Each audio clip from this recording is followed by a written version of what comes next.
Hi welcome to Divatech Tamil. நம்ம இன்றைக்கி பார்க்க போகிற match number 7 SRH versus LSG பார்க்க போகிறோம்.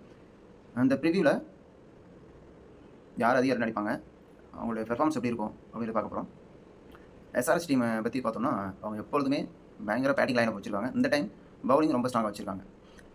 பவுலிங்கில் முகமது ஷமி, ஆடம் ஜாம்பா, அவங்களுக்கு அப்புறம் ஹர்ஷல் பட்டேல் இவங்களாம் இருக்காங்க. பேட்டிங் நம்ம சொல்லவே தேவையில்லை, ஆல்ரெடி உங்களுக்கு தெரியும்.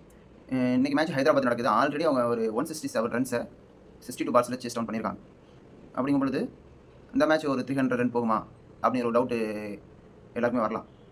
எஸ்ஆர்ஹெச்னால அது முடியும், மேக்ஸிமம் வாய்ப்பு இருக்குது. ஓகேங்களா, ஏன்னா அந்தளவுக்கு பேட்டிங் லைனை வச்சுருக்காங்க.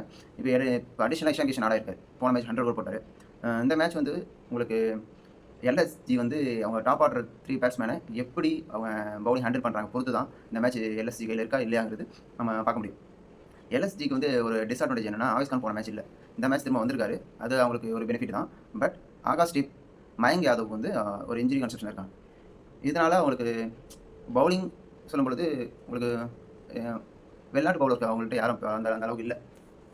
அதனால் அவங்க வந்து இப்போ நம்ம இந்தியன் பவுலர்ஸ் நம்பி தான் இருக்கணும். அவங்க 2 பேரும் இப்போ அவைலபிளாக இல்லை. ஆவேஸ் கான் ரிட்டர்ன் வர அது ஒரு பாசிட்டிவிட்டி. ஆவேஸ் கான் ப்ளஸ் சர்துல் தாக்கூர் தான் அவங்க ஹேண்டில் பண்ண போகிறாங்க. அவங்க எந்த அளவுக்கு ஒரு அவங்களோட எஃபிஷியன்சி காமிக்கிறாங்க பொறுத்து தான் இந்த மேட்ச் அவங்க ஜெயிக்க முடியும். பேட்டிங் இப்போ ஓகே, பேட்டிங் பொறுத்து எல்எஸ்ஜி பார்க்கும்போது ஓகே தான். அவங்க பேட்டிங் ஓகே 200 அந்த ரன் அடித்தாலும் அடிப்பாங்க. ஓகேங்களா, ஆனால் 200 மேலே போச்சுன்னா தான் கொஞ்சம் சிக்கல்.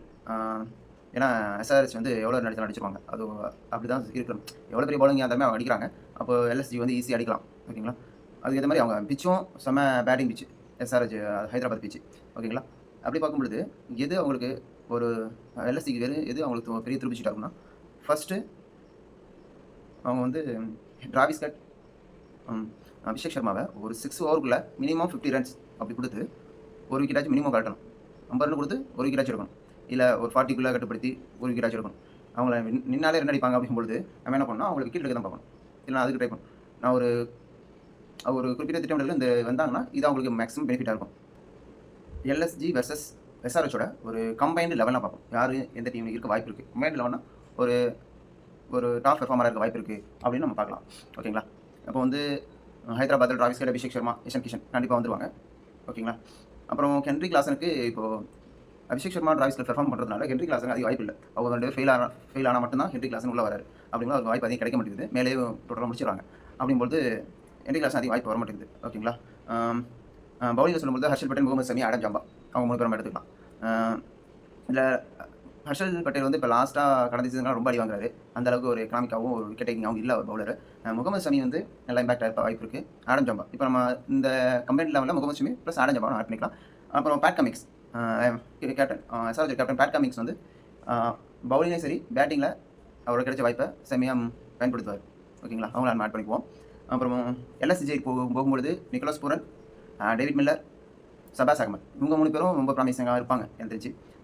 கன்சிஸ்டண்ட்டாக இருக்காங்க. ஐடம் மார்க்கர் வந்து ரொம்ப வருடமாகவே அவர் ரொம்ப ஃபார்ம் அவுட் மாவள மாதிரி தான் இருக்கார். ரொம்ப எப்படி சொல்கிறது, அவங்க சவுத் ஆஃப்ரிக்காவுக்கும் சரி மற்ற அணியும் சரி ரொம்ப அவரோட பெர்ஃபார்மன்ஸ் பேசிக்கிற சொல்லிக்கிற மாதிரி இல்லை. அப்புறம் ஆவேஸ் கான் வந்திருக்காங்க. ஆவேஸ் கானோட கம்பேக் வந்து அவங்க டீம் எவ்வளோ பலத்தை கூட போகுது அப்படின்னு நம்ம பொறுத்து பார்க்கணும். ஆவேஸ் கான், அப்புறம் மணிமாறன் சித்தார்த் அவங்க வந்து திரும்ப டீமுக்குள்ளே வர மேக்ஸிமம் வாய்ப்பு இருக்குது. அவங்க வந்தாங்கன்னா பெட்டராக இருக்கும். அப்புறம் மிச்சல் மார்ஸ் வந்து இப்போ ஓவர் போகிறது கிடையாது. அவங்க ஓவர் போட்டாங்கன்னா அவங்க டீமுக்கு கொஞ்சம் பெனிஃபிட்டாக இருக்கும். கொஞ்சம் 2 ஓவர் அப்படி தள்ளிட்டு போனார்னா கொஞ்சம் ஈஸியாக இருக்கும். டைம் வந்து அவங்க மேக்ஸிமம் ஸ்பின் வச்சு ஹேண்டில் பண்ணால் மேக்ஸிமம் அவங்க தொத்துக்கான முழு ரீசனாகவே பார்க்குறேன். எல்எஸ்ஜி பவுலிங் இல்லைங்கிறது நல்லா தெரிஞ்சது. ஆனால் அவங்களே கொஞ்சம் நல்லா போட்டாங்க. பட் ஒரு மேட்ச் வின் பண்ணால் டெத் ஓவரில் கூட ஒரு கெப்பாசிட்டி உள்ள பவுலர் தான் வேணும். ஆவேஸ் கான் டெத்தில் கொஞ்சம் நல்லா போடுவார். அவர் வந்தது வந்து அவங்க டீமுக்கு ஒரு பெஸ்ட் அட்வான்டேஜான விஷயமாக தான் நம்ம பார்க்கணும். மேட்சப் பார்ப்போம். டிராவிஸ் கட், அபிஷேக் சர்மா, இஷான் கிஷன் அவங்க 3 பேரை விக்கெட் எடுக்கிறதுக்கு வந்து ஆவேஸ் கான் உங்களுக்கு இதில் போவார். மேக்ஸிமம் அவங்க வந்து பவர் பிளேக்குள்ளே ரவி பிஷ்ணா யூஸ் பண்ணால் ஒர்க் அவுட் ஆகும். ஏன்னா கூகுளி வந்து ஆஃப் ஸ்டம்ப் வெளியே போகும், ball outside off stump போகும் பிச் ஆகி. அப்படிங்கும்போது அது வெரி யூஸ்ஃபுல்லாக இருக்கும்னு நான் நினைக்கிறேன். ஏன்னா அவங்க வந்து ரவி பிஷ்ணா வச்சு அட்டாக் பண்ணலாம். அந்த அட்டாக்கை இல்லைனா அந்த ஒரு 3 டாப் ஆர்டர்ஸ் வந்து நீங்கள் மேட்ச் கட்டுப்படுத்தி அளவுக்கு கொண்டு போயிடுவாங்க. ஒரு 60 ரன் 80 ரன் 90 ரன் அந்த ரேட்டுக்கு போயிடும். அப்படிங்கும்போது ரொம்ப கஷ்டம் எல்எஸ்ஜி இந்த மேட்ச் ஜெயிக்கிறதுக்கு. மேட்சப் இதுதான் இன்ட்ரெஸ்டிங் மேட்சப்பாக இருக்கும்.